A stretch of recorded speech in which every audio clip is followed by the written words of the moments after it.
Ito na ang mga kailangan natin sa coleslaw.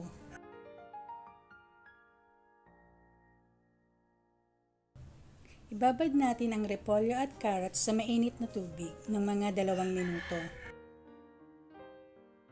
I-drain muna natin bago natin ilagay ang pineapple, mga 3 kutsara, then yung pickles, 2 kutsara, then mayonnaise na 2 cups, tapos isusunod natin ang asin at paminta.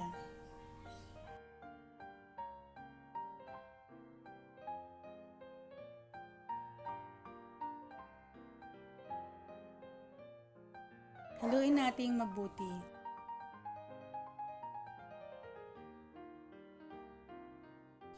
Pagkatapos haluin ay ilagay na natin siya sa ref habang ginagawa natin yung roasted chicken. Meanwhile, ngayon naman, pahira natin yung manok ng tamarind powder, salt and pepper.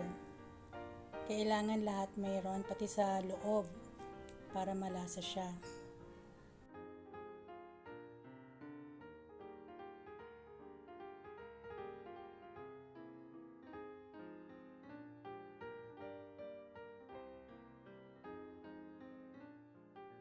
Two hours later.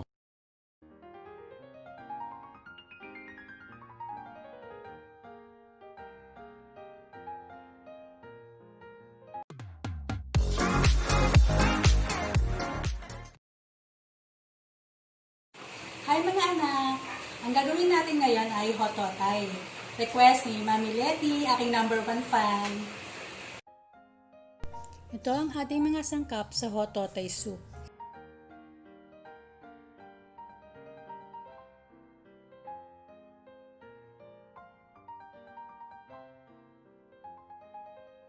So parang sa nilaga lang, lalagay natin yung pork,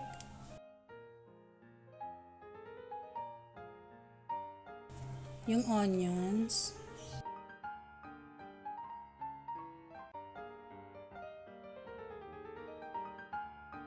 at yung cubes. Bali palalambutin muna natin yung pork bago natin ilalagay yung ibang ingredients. Then, pag malambot na yung baboy, lalagay na natin yung seafood.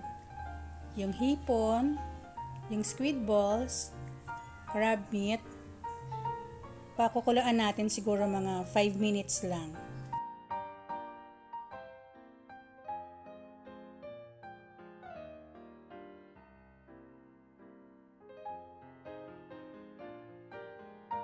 Then, isusunod na natin yung mga gulay. Yung carrots, yung pechay baguio, tsaka spring onions. Ito siguro mga 2 minutes lang.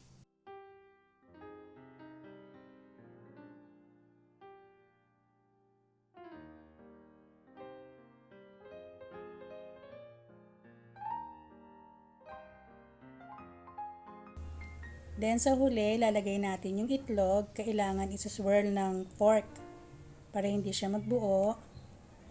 Then sesame oil, mga 2 tablespoon, and paminta.